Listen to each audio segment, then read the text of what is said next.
Typhoon Rammasun, known in the Philippines as Typhoon Glenda, was one of only two Category 5 super typhoons on record in the South China Sea, with the other being Pamela in 1954. It was the seventh tropical cyclone of the season to be named by the Philippine Atmospheric, Geophysical, and Astronomical Services Administration, PAGASA. After Lingling and Kajiki earlier in 2014, Rammasun became the third tropical cyclone, and first typhoon to directly impact the Philippines in 2014. The storm formed in the Intertropical Convergence Zone, an area near the equator where the northeast and southeast trade winds come together, and slowly drifted northwest. Having passed through the islands of Micronesia, the system turned west and quickly moved under the influence of a subtropical ridge, STR. Rammasun posed a significant threat to the Philippine island of Luzon, as it was expected to reach typhoon intensity before making landfall there.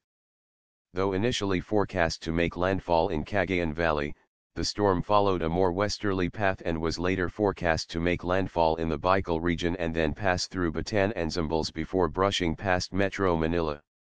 In preparation for the storm, Governor of Guam Eddie Calvo declared the island in condition of readiness 3 and later upgraded it to condition of readiness 1. American National Weather Service stated that an unexpected rise in wind shear kept the system from intensifying much further before reaching Guam.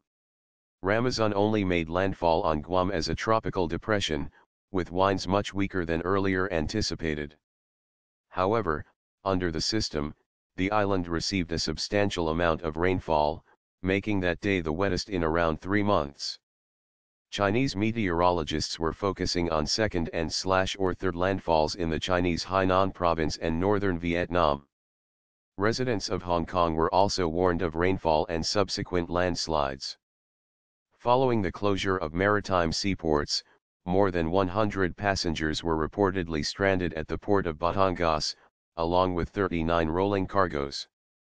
Meanwhile, at least 841 passengers were stranded in 5 ports in the Bicol region, namely Matnag, Tabaco, Bulan, Katangan, and Pilar.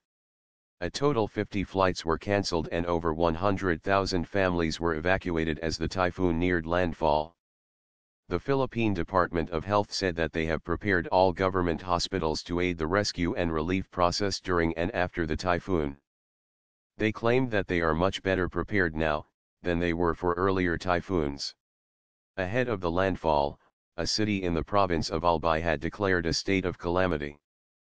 At around 1700 hours Philippine Standard Time, 9 o'clock UTC, Rammasun SI passed directly over Rapurapu, Albay while the storm was at its initial peak intensity. Various parts of the national capital region reported power outages during the storm. At least 6,000 people were stranded at various seaports throughout the country due to the storm. Throughout its devastating journey through southern Luzon, the powerful typhoon barely weakened but instead maintained its strength and even intensified as it made its way across the Bicol region.